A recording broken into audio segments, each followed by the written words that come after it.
আচার্যের কাছে আসছি। অরিন্দম দা, এই সিদ্দিকুল্লাহ চৌধুরীর উস্কানিমূলক মন্তব্যের লিস্ট বলতে গেলে এখন দিন কাবার হয়ে যাবে, সময় পেরিয়ে যাবে। আমার কাছে আরো প্রচুর বক্তব্য আছে, আমি শোনাচ্ছি না।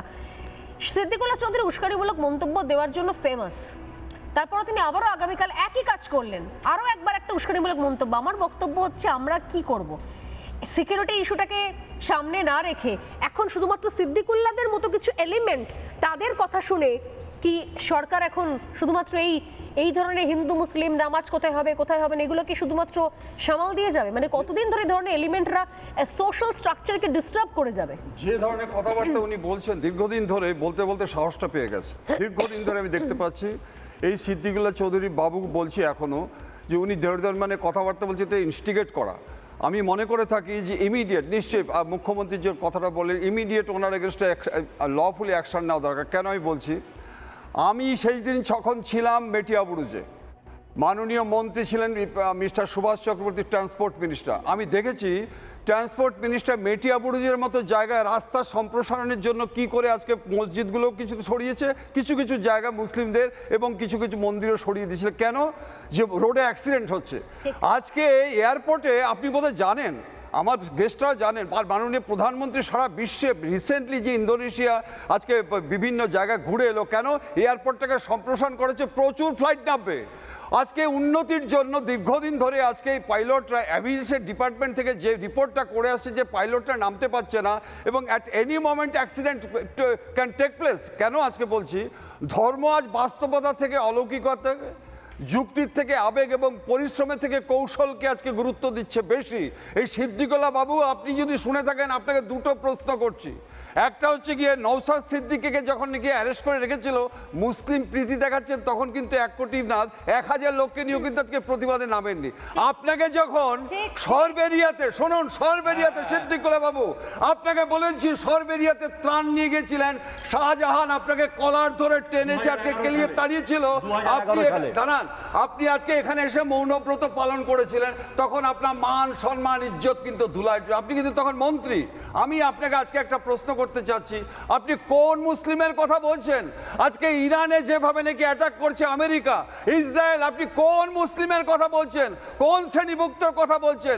আমার উন্নতি আগে, দেশ আগে। যদি আজকে কোন অ্যাক্সিডেন্টে মানুষের মৃত্যু হয়ে যায়, ধর্ম আল্লাহই ডাকুন, ভগবান ডাকুন, ঈশ্বর ডাকুন, গড ডাকুন, তার প্রাণটা আজকে দিতে পারবে না। পাইলটরা আজকে যে কত শত শত আজকে প্যাসেঞ্জারদের নিয়ে যাচ্ছে, যদি কোনো অ্যাক্সিডেন্ট হয়, আপনি বলুন, আজকে আপনি আল্লাহর কাছে গিয়ে যদি আজকে প্রার্থনা করেন, তাদের জীবন দিতে পারবেন? আমরা যদি আজকে ভগবানের কাছে যেতে পারি, তাহলে আপনি, হ্যাঁ, তবে স্বর্ণালী, তোমাকে আজকে একটা কথা বলছি, যেহেতু আমি আজকে পুলিশের চাকরি করি, আমি চতুর্দিক থেকে একটা খবর পাচ্ছি, একটা বিরাট কনস্পিরেসি চলছে। তুমি দেখবে এক সংখ্যক মুসলিম চুপ করে বসে আছে। কেন? তারা কিন্তু আজকে ঘরে ঘরে আজকে একটা, আমি বলে দিচ্ছি তোমাকে, যদি আজকে বিজেপির কোনো কনসার্ন অথরিটি জেনে থাকুন, আপনি, দিস ইজ দ্য ক্রেডিটেবল ইনফরমেশন আপনাদের বলে দিচ্ছি, আজকে এক সংখ্যক মুসলিম যেভাবে নাকি আজকে আগামী দিন একটা ষড়যন্ত্র করার সৃষ্টি করছে। কেন? ইলেকশনের আগে বলে দেওয়া হয়েছিল যে এই তৃণমূল কংগ্রেস যদি আসে, মন্ডল কমিটির সমস্ত লিস্ট আমাদের তৈরি হয়ে গেছে। কিন্তু আপনারা জানেন যে আমাদের ঈশ্বর কত মহান, যে আমরা বেঁচে গেছি। অনেক মুসলিম ভাই আছে, তারা এটা পছন্দ করছে না। আমাদের বিজেপি সরকার কি সরকার আমি জানি না, তবে আমি মনে করে থাকি যে আজকে কিছু সংখ্যক মুসলিম ছোট ছোট বাচ্চাদের আজকে বোম গুলির পরিবর্তে আজকে তাদের হাতে বই তুলে দেওয়া হচ্ছে। তাদের আজকে লেখাপড়া শিখের জন্য ডাক্তার ইঞ্জিনিয়ার তৈরি করে। আপনারা এটা চান না? না, আপনার শিক্ষাগত যোগ্যতা কি? আপনি কাদের নিয়ে আজকে মিছিল করছেন? আপনাকে শেষ করছি একটা কথা বলে, সেই দিনই আপনার এগেনস্টে অ্যাকশন নেওয়া উচিত ছিল। কোন দিন? যখন ওয়াকফ বোর্ড দিয়ে আজকে মৌলালিতে আপনি একটা ফ্ল্যাগ তুলে নিয়ে আজকে শত শত মুসলিমদের খেপিয়ে তুলেছিলেন। সেই সময় কিন্তু আজকে আপনার এগেনস্টে অ্যাকশন নিতে হতো ন্যাশনাল ইন্টিগ্রিটির এগেনস্টে প্রশ্নে। আপনি দিনের পর দিন বাড়ান্ত হয়েছে।